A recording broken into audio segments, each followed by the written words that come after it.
السلام علیکم۔ باقی آج ہمارا لیکچر نمبر 12 ہے اور یہ تقریباً 5 آیات ہے، اس کو ہم انشاءاللہ 40 منٹ میں پورے۔ اللہ فرماتا ہے، آپ نے پچھلے لیکچر میں سنا ہے کہ جو شخص اللہ کا دشمن ہے، اللہ کے فرشتوں کا دشمن ہے، اللہ کے رسولوں کا دشمن ہے اور اللہ تعالیٰ کے خاص فرشتے جبرائیل اور میکائیل کا دشمن ہے، تو ایسے لوگ کافر ہیں اور اللہ تعالیٰ ایسے کافروں کا دشمن ہے۔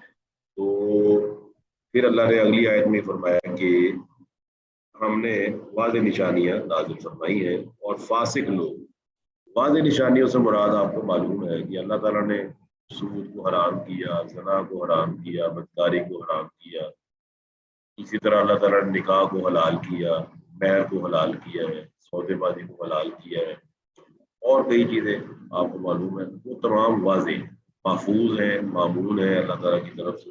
استاد فاسق اس کو کہتے ہیں جو اللہ تعالیٰ کی حدوں کو توڑ کر اس سے باہر نکل جائے۔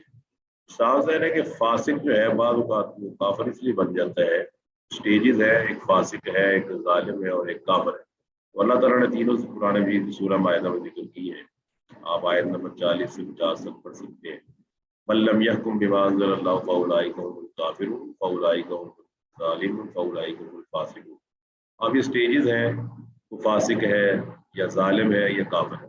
ساتھ میں بعض اوقات فسق اتنا سخت ہو جاتا ہے کہ آدمی اس سے کافر بن جاتا ہے۔ تو قرآن مجید نے شیطان کے بارے میں فرمایا ففاسق عن امر ربی، کہ اس نے اپنے رب کے حکم سے باہر نکل گیا، یعنی کہ رب کے حکم کو نہیں مانا۔ اور آپ کو معلوم ہے کہ باہر نکل جانا، بعض اوقات باہر نکلنا آدمی کے لیے جان لیوا ہوتا ہے یا ایمان لیوا ہوتا ہے، ٹھیک ہے۔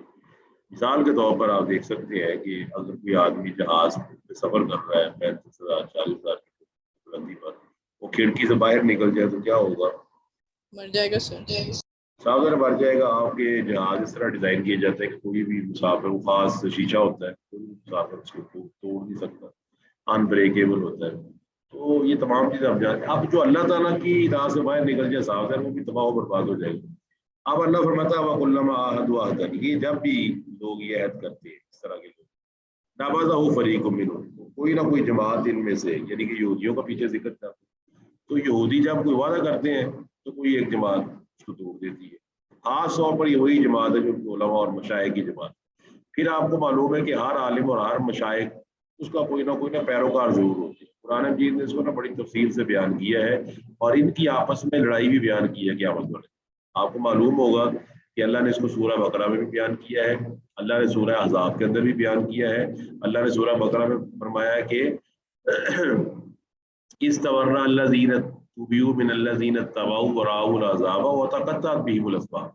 اس طرح سورہ احزاب کے آخری رکوع سے پہلے والے رکوع میں اللہ نے ذکر کیا ہے کہ قالوا انا اطعنا سادتنا وكبراءنا فاضلونا السبیل ربنا آتهم ضعفین من العذاب ولعنهم ضربا کبیرا۔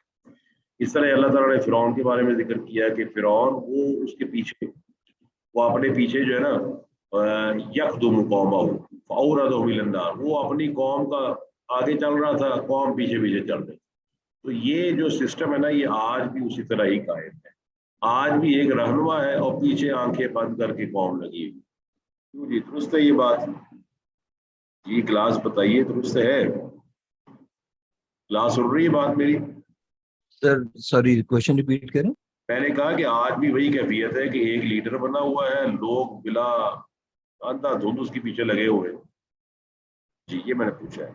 جی سر ایسے ہی ہے، ایسے ہی ہے، یعنی کہ ہمارے پاس کوئی دلیل نہیں ہے، ہمارے پاس کوئی پتہ نہیں ہے، لیکن ہم ایک لیڈر جس کو بھی ہم نے مان لیا ہے، ہم اس لیڈر کی باتوں کو اتنی اہمیت دیتے ہیں کہ اس کے لیے لڑنے مرنے کی تیار ہے۔ تو لہٰذا کچھ لوگ ہیں جو پرسنالٹی کو آئیڈیلائز کر رہے ہیں نا۔ جی پرسنالٹی کو، آپ کو پتہ ہے جو پرسنالٹی ہے، یہ میں ایک حدیث آپ کو کوٹ کر دوں۔ آپ کو معلوم ہے کہ اس وقت وحی نہیں آ رہی، ریولیشن نہیں آ رہی، سے ایگری کرتے ہیں جی آپ؟ جی سر۔ اچھا، اب رسول اللہ صلی اللہ علیہ وسلم کا، یہ بخاری کی حدیث ہے، آپ صلی اللہ علیہ وسلم کے صحابہ، وہ جنگ ہو رہی تھی، تو یہ جنگ خیبر کا واقعہ ہے۔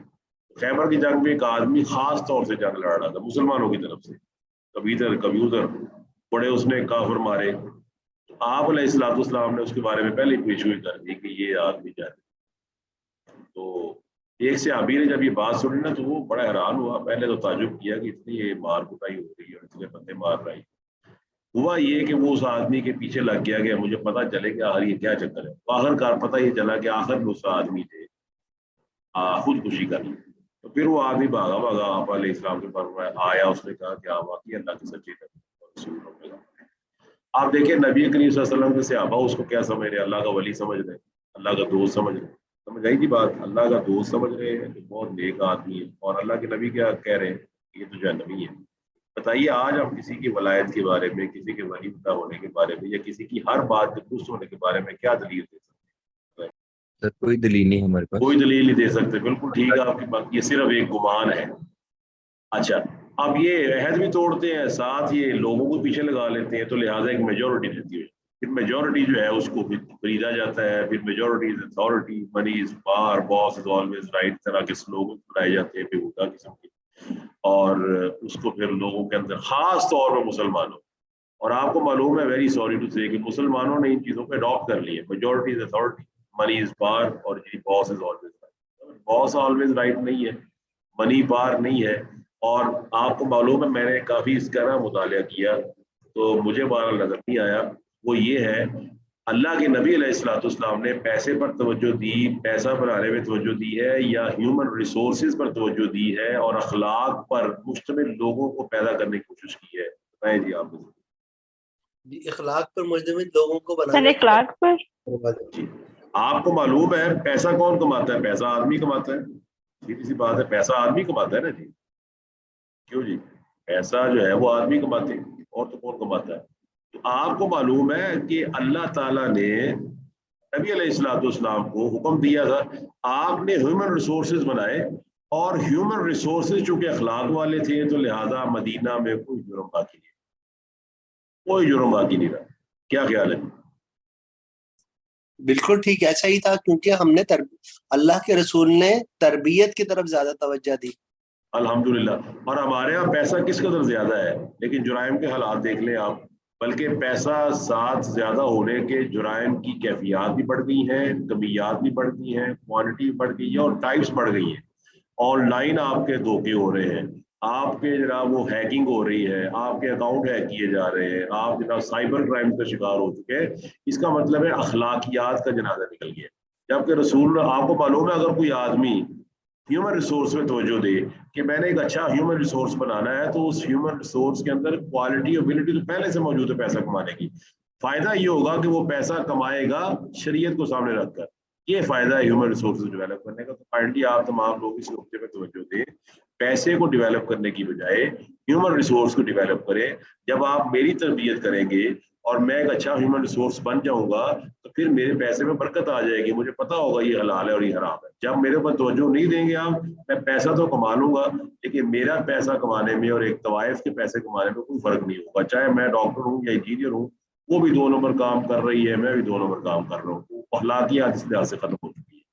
اللہ فرماتے ہیں وَلَمَّا جَاءَهُمْ رَسُولٌ، اللہ فرمایا بل اکثر، بلکہ ان میں اکثر لا یؤمنون، اکثر ایمان سے خالی ہیں.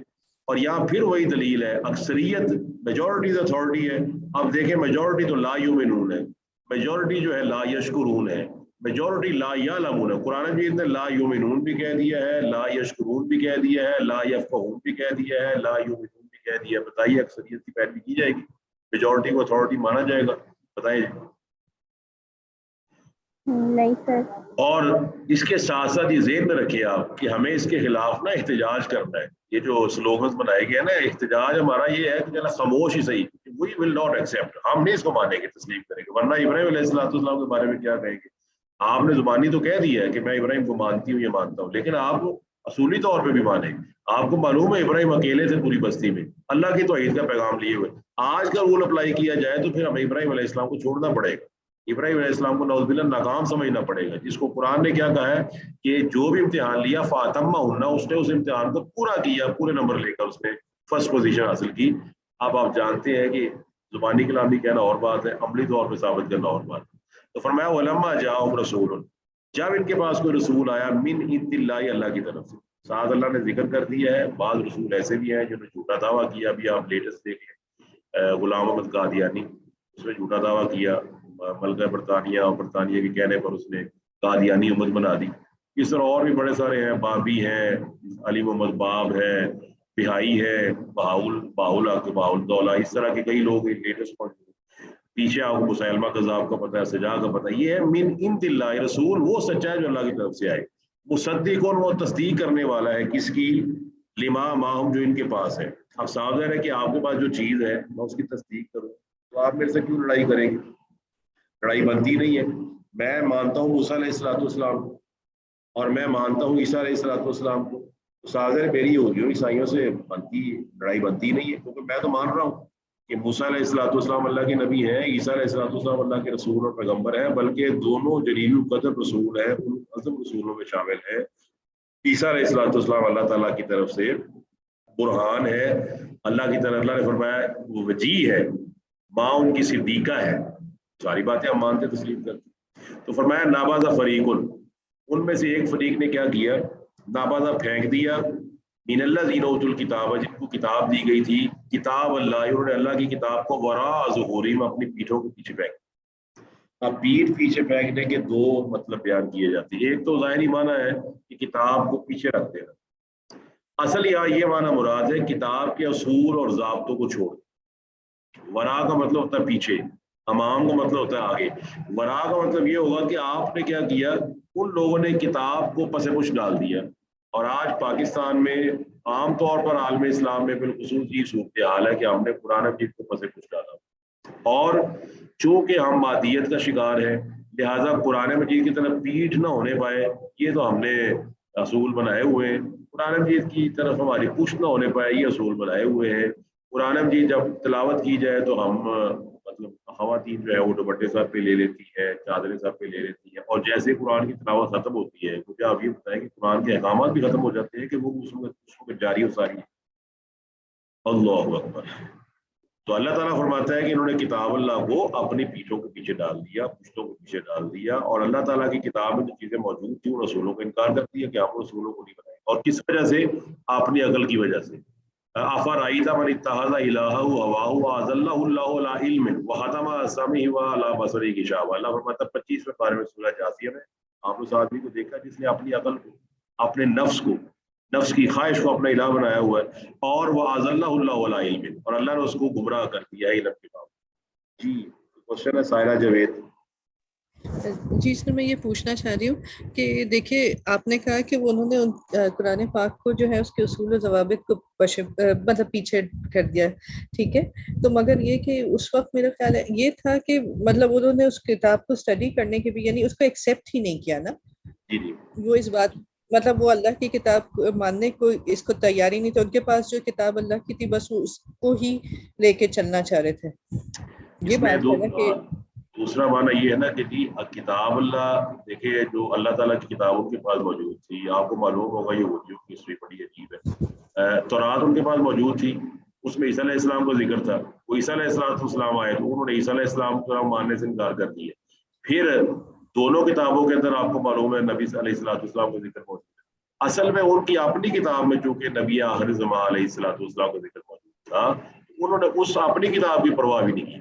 اس کو آپ یوں سمجھ سکتے ہیں اس طرح ہمارے ہاں ائمہ اربع، 4 ائمہ رحمہم اللہ اجمعین وہ مشہور ہیں. امام احمد بن حنبل مشہور ہیں، امام مالک مشہور ہے، امام شافعی مشہور ہے، امام ابو حنیفہ مشہور. آپ ان کے نام سن رکھے ہوں گے جی الحمدللہ. ٹھیک ہے جی، سنے ہوئے نا نام ان کے آپ؟ جی سر. اچھا، اب لوگ کہتے ہیں جی ہم ان کی پیروی کرتے ہیں، ان کی تقلید کرتے ہیں، اور چاروں ائمہ کا متفقہ فیصلہ ہے کہ اگر ہماری بات کتاب اللہ سے ٹکرا جائے، حدیث رسول سے ٹکرا جائے علیہ الصلوۃ والسلام، تو تم نے ہماری بات چھوڑ دینی ہے اور کتاب اللہ کو پکڑنا ہے، سنت رسول کو پکڑنا ہے.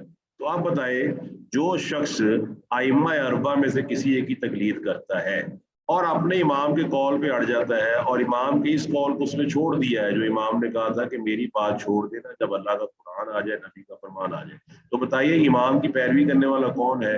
وہ جو اختلاف ہونے پر کتاب اللہ کی طرف جاتا ہے، یا وہ ہے جو کتاب اللہ ہونے کے باوجود اپنے امام کی بات پہ اڑ جاتا ہے؟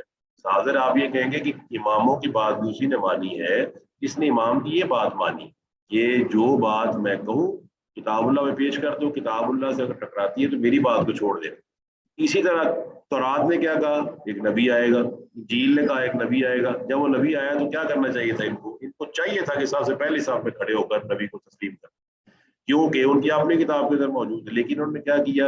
انہوں نے کتاب اللہ وراز و غری پیچھے ڈال دی اور کتاب کی وہی باتیں مانتے تھے جو ان کے مطلب کے مطابق تھی. کانہم لا یعلمون، پھر اس طرح شو کرتے تھے، پریٹینڈ کرتے تھے کہ گویا ہم نہیں جانتے. ہے ہی کوئی نہیں جی. اس طرح قرآن مجید کے کئی مسئلے موجود ہیں، وراثت کے مسئلے موجود ہیں، اس طرح کے مسئلے موجود ہیں، ہم کیا سمجھتے ہیں کہ ہے ہی نہیں، ہم شو یہ کرتے کہ ہے ہی نہیں. اور پھر یہودی کا ایک مکروہ کردار یہاں ذکر ہو رہا ہے. فرمایا واتبعوا، انہوں نے پیروی کی ما تتلو الشیاطین، جو شیاطین پڑھا کرتے تھے علی ملک سلیمان، سلیمان علیہ السلام کی حکومت. آپ کو معلوم ہے پیٹری آرکس، بڑے بڑے جو نبی ہیں نا یہودیت میں، وہ تین سمجھے جاتے ہیں. ایک ابراہیم علیہ السلام، ایک داؤد علیہ السلام اور ایک سلیمان. ابراہیم علیہ السلام کے بارے میں آپ کو معلوم ہے وہ سارا نظریہ اسحاق کی اولاد سے وہ چلتا آ رہا ہے. ایک بات، داؤد کا نام ہے ڈیوڈ. ڈیوڈ کو سمجھتے تھے، اب وہ ساری عمر لگے رہے لیکن وہ بیت المقدس کی تعمیر نہیں کروا سکے. بہرحال ڈیوڈ کا بہت مقام ہے یہودیت میں. پھر وہ سلیمان کو اس لیے سمجھتے ہیں کہ سلیمان علیہ السلام نے بیت المقدس کی تعمیر کی، سولومن کے نام سے یاد کرتے ہیں. لیکن آپ کو یہ بھی معلوم ہے کہ انہوں نے نبیوں پر تہمتیں بھی لگائی، نبیوں کو ماننے کے باوجود نبیوں پر تہمتیں بھی لگائی. کیا تھا اصل میں؟ سلیمان علیہ السلام کے دور میں یہود نے ایک کام شروع کیا ہوا تھا، اور وہ کام یہ تھا کہ یہ جنتروں منتروں کے پیچھے پڑ گئے. انہوں نے کتاب اللہ کو جنتر منتر والی کتاب سمجھ لیا. تورات کو چھوڑ کر انہوں نے نا اپنا، ان کا وہ علم جو ہے نا وہ کہلاتا ہے قبالہ، کاف کینچی والا، با الف اور لام، قبالہ اس کو کہتے ہیں. قبالہ علم جو ہے نا اس کو کہتے ہیں مخفی علم ہے، اور یہ اعداد کا علم ہے. اس کے اندر اعداد ہے، اس کے اندر حروف ہے، اس کے اندر عجیب و غریب قسم کی چیزیں ہیں جس کے ذریعے یہ جنتر منتر اور جادو اور شعب بازی کیا کرتے ہیں. تو آپ کو معلوم ہے سلیمان علیہ السلام کو اللہ وحدہ لا شریک نے کچھ معجزے عطا کیے ہوئے تھے. وہ کون کون سے تھے؟ سر ان کا ہوا ان کے لیے مسخر کر دی گئی تھی جی، ہوا تاکہ مسخر کر، بالکل ٹھیک. اور جنات کو ان کے زیر تابع فرمان کر دیا گیا تھا. جنات کو تمام ٹھیک ہے. اور جانوروں کو ان کے تابع فرمان کر دیا گیا تھا. جانوروں کی بولی سمجھتے تھے، جنوں کو ان کے تابع کر دیا تھا. مقررین فی الاسوات کا لفظ ہے کہ وہ جنوں کو باندھ کے رکھتے تھے، مارتے تھے ان کو. بیت المقدس کی تعبیر انہوں نے کروائی. اسی طرح پرندوں کی بولی سمجھتے تھے. ہوا تابع تھی تخت کو، غدو ہوا شہر و روا ہوا شہر، ان کے ایک مہینے کی مساوت کا کام ہوا 1 سیکنڈ میں کر دیتی تھی. تو اب یہ جو یہودی ہے نا، انہوں نے وہاں پر جادو شروع کر دیے، جنتر منتر. تو رات کو چھوڑ دیا. اور آپ نے نا یہ آج کے سینیریو میں اس کو سمجھنا ہے. کیا مسلمانوں نے قرآن مجید کو آج جنتر منتر کی کتاب سمجھ لیا یا نہیں؟ آج جی سر سمجھ لیا. اور آپ اکثر قرآن مجید کے آپ اکثر قرآن چھپتے ہیں جن کے آخر میں صورتوں کے نقش بنے ہوتے ہیں. ٹھیک ہے جی، دیکھے ہو گیا آپ نے.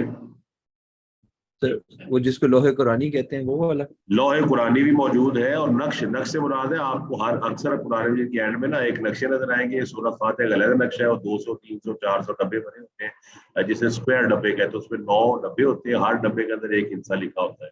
کوئی 400، کوئی 500، کوئی 600. کہتے ہیں اس کو پڑھیں گے یہ ہو جائے گا، اس کو پڑھیں گے یہ ہو جائے گا، بیٹا پیدا ہوگا، بیٹی پیدا ہوگی. اس طرح کی چیز یہ مارکیٹ میں عام ملتے ہیں. پھر ہمارے ہاں قرآن مجید کو سمجھ لیا گیا ہے مردوں میں سر ویسے بھی تو کرتے ہیں نا قرآن آیات سے یہ.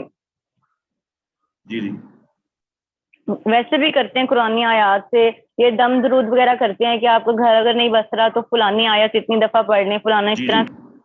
مقصد کہہ رہے ہیں ایک ہے، اب یہ سمجھنے والی بات، ایک ہے لیگل چیز اور میں اس کو ایکسپلین کروں گا بعد میں. آیت ذرا اہم ہے، پہلے اس کو ذرا سمجھ لیں اس کا بیک گراؤنڈ. اچھا، انہوں نے جنتر منتر شروع کر دیے اور ایسا کام کے بغیر مشقت کے ہر چیز مل جائے، محنت کے بغیر. ہمارے یہاں بھی فٹ پاتھ کے آپ کو پروفیسر معلوم ہوں گے کہ فٹ پاتھ پر پروفیسر بیٹھا ہوا طوطا لے کر. اب وہ طوطا بتا رہا ہے 10 روپے میں کہ آپ یہ ہو جائے گا، وہ ہو جائے گا، آج امیر ہو جائیں گے، آج امیر ہو جائیں گے، وہ ہو جائیں گے. آپ نے دیکھا ہوگا یہ طوطے والی فال یہ اکثر پارٹی لواری ہمارے شہر کے اندر یہ عام ہے. ٹھیک ہے جی، ایک بات. دوسرے نمبر پر آپ کو پتا ہے کہ ہمارے یہاں ایسے بابے بھی موجود ہیں جو پرائز بانڈوں کے نمبر بتاتے ہیں. پتہ ہے آپ کو، اس کا بھی پتا ہوگا آپ کو جی. پرائز بانڈوں کے نمبر بتائے جاتے ہیں، معلوم ہے جی آپ کو. اچھا، اس کو بھی ایک طرف کر دیں آپ. اگلا یہ ہے کہ میچوں کا ہار جیت بتائی جاتی ہے کہ آج یہ فلانا ٹیم جیتے گی فلانا ٹیم جیتے گی تاکہ آسانی کے ساتھ پیسے مل جائیں. تو یہ کام یہودیوں نے شروع کیا ہوا تھا سلیمان علیہ السلام کی حکومت میں. جب سلیمان علیہ السلام کو معلوم ہوا کہ یہودیوں نے جنتر منتر شروع کیے ہوئے اور وہ آگے آتا ہے ان کا خاص جنتر منتر کیا تھا, تو انہوں نے وہ ساری جادو کی کتابیں پکڑی اور وہ ضبط کر لی. سمجھ لیں آپ کہ وہ ساری کتابیں پکڑ کر انہوں نے اپنے پاس ضبط کر لی دفتر کے اندر اور ان کو سیل بند کر دیا کہ جس طرح حکومت بعض اوقات کسی جائیداد کو سیل کر دیتی. اب یہودی اب آپ کو جو پہلے ہمارے ایک اسٹوڈنٹ جواب دیا سلیمان علیہ السلام کو اللہ تعالیٰ کے حکم سے کئی معجزات ملے ہوئے تھے, تو یہودیوں نے یہ مشہور کر دیا کہ سلیمان علیہ السلام دراصل جادو کی بنیاد پر بادشاہ بنے ہوئے, اور یہ جادو کی وجہ سے جینوں کو انہوں نے نا اپنے اوپر جینوں پر حاوی ہوئے ہیں, ہوا پہ حاوی ہوئے. اصل میں اللہ تعالیٰ کی طرف سے نہیں ہے بلکہ یہ تو جادو وہ کتابیں جو ہماری تھی وہ سلیمان علیہ السلام نے استعمال کر کے اپنے آپ کو بڑا جادو کا نوزلہ بنا دیا ہے. یہ ہے جی یہودیوں کا سلیمان علیہ السلام کے بارے میں دعویٰ. تو اللہ نے اس کی نفی کی فرمایا وما کفر سلیمان. یہ جو جادو تو کفر ہے وہ آگے آپ پڑھیں گے, آگے آیت میں آ جائے گا. اللہ فرماتا ہے کہ سلیمان علیہ السلام ایسا کفر کا کام کر سکتے تھے. فعل ماضی سے پہلے ماں لگ جائے تو نافیہ بن جاتا ہے, نفی ہو جاتی ہے. ما کفر سلیمان, سلیمان نے کفر نہیں کیا. ولکن الشیاطین کفروا, بلکہ شیطانوں نے کفر کیا جو جنوں کے اندر سے بھی ہوتے ہیں انسانوں کے اندر سے بھی ہوتے ہیں. کیا کرتے تھے یعلمون الناس السحر, اور وہ لوگوں کو سحر یعنی کہ جادو سکھایا کرتے تھے. تو یہ جو جادو سکھانا یہ کفر کا کام ہے. یہ آپ کو قرآن جس کے معلوم ہو گیا, اس کی نص سے معلوم ہو گیا. اب جادو کون سا سکھاتے تھے وہ بھی آپ سمجھ لیں. فرمایا وما انزل علی الملکین ببابل ہاروت و ماروت. وہ پیروی ایک اور چیز کی کرتے تھے, وہ کیا تھا, وہ جو اللہ تعالیٰ نے بطور آزمائش دو فرشتے بھیجے ہاروت اور ماروت ان کی آزمائش کرنے کے لیے. وما یعلمان من احد حتی یقولا انما نحن فتنۃ فلا تکفر. وہاں تو بازار گرم تھا کہ ہر آدمی جادو, جس طرح ہمارے ہاں آج کل کئی چیزوں کا رواج عام ہے کہ ہر آدمی ادھر بھاگا جا رہا ہے. بالکل ایسے ہی ہر سوسائٹی کے اندر کوئی ایسا ہی چیز ضرور ہوتی ہے جو ٹاپ آف دا لسٹ ہوتی ہے. تو آپ یہ بھاگ رہے ہیں, اس کو آج کل آپ کیا کہتے ہیں فالوورز کا نام دیتے ہیں کہ اس کے اتنے فالوورز ہیں, یہ چیز بہت زیادہ ان ہے, اس کا سیزن ہے, اس کا آج کل بہت فیشن ہے, ٹرینڈ ہے. اس زمانے کا ٹرینڈ یہ تھا کہ جادو سیکھنا ہے. اس زمانے کا ٹرینڈ یہ تھا کہ بغیر محنت کے پیسے ہاتھ آ جائیں, بغیر محنت کے یہ بن جاؤ وہ بن جاؤ. تو اللہ تعالیٰ نے ان کی آزمائش کے لیے ہاروت اور ماروت کو بھیجا, اور وہ کوئی آدمی جادو سیکھنے آتا تو اس کو دونوں کہتے تھے انما نحن فتنۃ, ہم تو ایک آزمائش کے طور پر بھیجے گئے ہیں, فلا تکفر, تو کفر نہ کر. یعنی کہ جادو سیکھنا یہاں سے بھی معلوم ہوا کہ کفر ہے. مولانا مودودی رحمہ اللہ نے اپنی کتاب تفہیم القرآن جو مشہور تفسیر, اس میں اس کی نا تعبیر یہ کی ہے کہ جس طرح کوئی حکومت کسی اپنے ہی آدمی کو نشان زدہ نوٹ دے کر رشوت والا بندہ پکڑنے کے لیے بھیجتی ہے. میری بات سمجھ آئی تھی آپ کو, جو مودودی صاحب کو میں نے یہ بات ذکر کی ہے, وہ کہتے ہیں کہ نشان زدہ نوٹ دے کر اپنے ہی کسی آدمی کو بھیجتی ہے اور پھر وہ رشوت لیتے ہوئے اس سے برآمد کر لیتی ہے. اس طرح فرشتوں کو بھیجا گیا کہ انہیں ایک چیز سکھائی گئی اور پھر کہا گیا کہ تم نے بتا دینا کہ یہ فتنہ ہے, آزمائش ہے اللہ تعالیٰ کی طرف سے, تو لہٰذا کفر نہ کرو. دوسری اس کی سمجھنے کی دلیل بھی ہے. آپ بتائیے سگریٹ کی ڈبی کے اوپر کیا لکھا ہوا ہے؟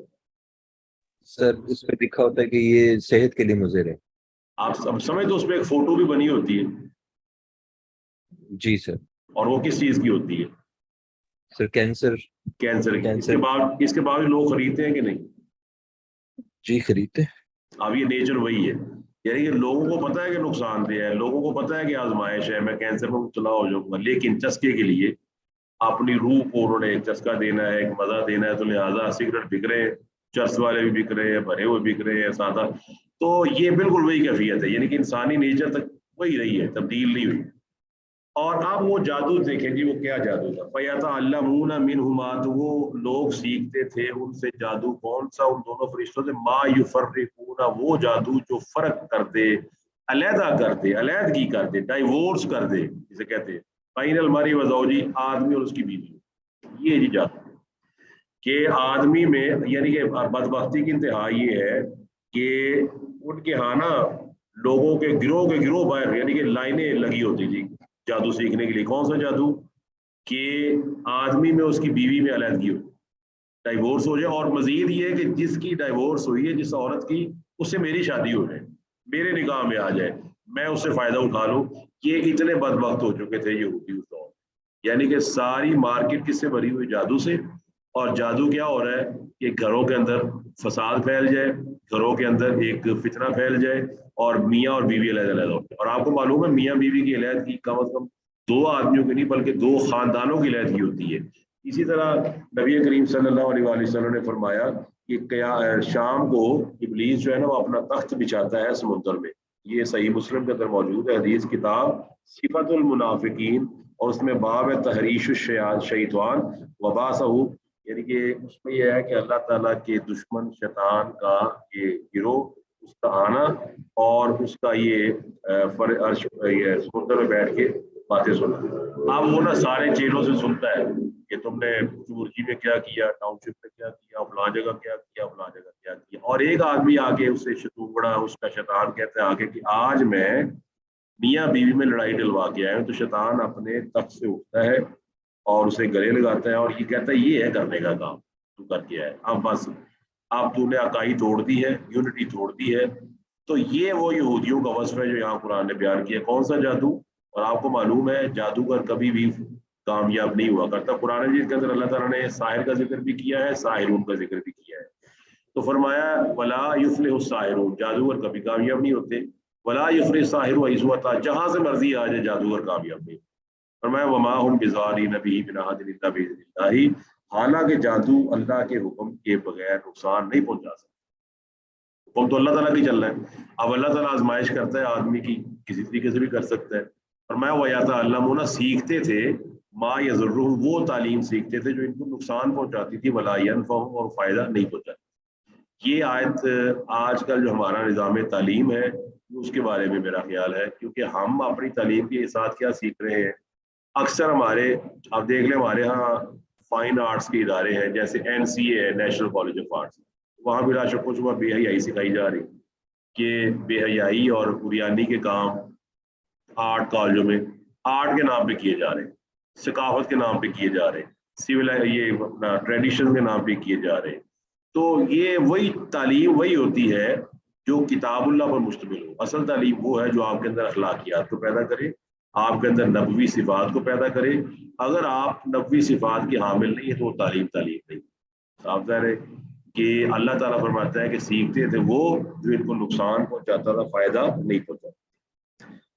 فرمایا وَلَقَدْ عَلِمُوا، اور یہ جانتے تو تھے، لمن اشتراہ، جو سیکھے گا، جو اس کو خریدے گا، ما لہ فی الآخرۃ من خلاق، اس کا قیامت والے دن کوئی حصہ نہیں ہوگا. تو صاف ظاہر ہے کہ آپ کو پتہ ہے 7 بڑے کبیرہ گناہ اللہ کے نبی علیہ السلام نے بتائے، ان میں سے ایک جادو. وَلَبِئْسَ مَا شَرَوْا بِهِ أَنفُسَهُمْ، اور یہ انتہائی بری چیز ہے جس کے بدلے انہوں نے اپنے جانوں کو بیچا ہوا ہے. یعنی کہ ہر کام کر رہے ہیں، اور کام کیا کر رہے ہیں؟ اللہ تعالیٰ کے دین سے دور ہے، ایسی چیزیں سیکھ رہے ہیں جو نقصان پہنچانے والی ہیں، فائدہ ان کو کوئی نہیں ہے. اور فرمایا لو کانوا یعلمون، کاش یہ جانتے، کاش ان کو معلوم ہوتا کہ ہم جادو کا علم سیکھ کر، اللہ کی نافرمانی کا علم سیکھ کر، اچھے بھلے بستے گھروں کے اندر زراعتیں ڈال کر. اور آپ کو معلوم ہے یہ نظام کس طرح سے آج پاکستان میں بھی عام ہے. ہمارے ہاں جادو کی کیسی اشکال ہے جو شاید پہلے لوگوں کو بھی معلوم نہیں تھی، اور وہ تمام کی اس پہ گھومتی ہیں. ساس بہو کے خلاف، بہو ساس کے خلاف، بھائی بیٹے کے خلاف، بیٹا بھائی کے پتہ نہیں کون کس میں، اور فٹ پاتھ کے اوپر، اور یہ بنگالی بابا اور پتہ نہیں کون سے بابا وہ بیٹھے ہوئے ہیں. اور ہر ہفتے اتوار والے دن کا آپ دیکھ لیں، میگزین دیکھ لیں، کس سے بھرا ہوتا ہے وہ؟ یا ستاروں کے حالات سے بھرا ہوتا ہے، یا وہ بابا بنگالی اور پروفیسر اور پروفیسر سے بھرا ہوتا ہے. اور ایک ہجوم ہوتا ہے جو ان کی باتوں کو نہ صرف مانتا ہے بلکہ یہ الو کا خون، اور یہ جناب قبرستان کے اندر چلا کرنا ہے، اور اگر آپ نہیں کر سکتے تو مجھے پیسے دے دیں، میں آپ کی طرف سے کر لوں گا. اسی طرح ہمارے یہاں استخارے بن چکے ہیں، استخارہ کروا لو، یہ کروا لو. تو یہ تمام وہی چیزیں ہیں جو یہودیوں کے اندر عام تھی. اللہ وحدہ لا شریک آگے فرماتا ہے وَلَوْ أَنَّهُمْ آمَنُوا، اور اگر یہ ایمان لے آتے، وَاتَّقَوْا، اور یہ کیا بن جاتے؟ اللہ تعالیٰ سے ڈرنے والے بن جاتے، لَمَثُوبَةٌ مِنْ ابتغاء الْخَيْرِ، تو اللہ تعالیٰ کی طرف سے کوئی بہترین ثواب ملتا. دیکھیں 2 چیزیں، ایمان اور تقویٰ. اب ایمان اور تقویٰ، اب یہ صاف ظاہر ہے ایمان آدمی اور تقویٰ یہ دونوں چیزیں حاصل کر سکتا ہے کہ نہیں؟ بتائیں، کیا آدمی ایمان اور تقویٰ حاصل کر سکتا ہے؟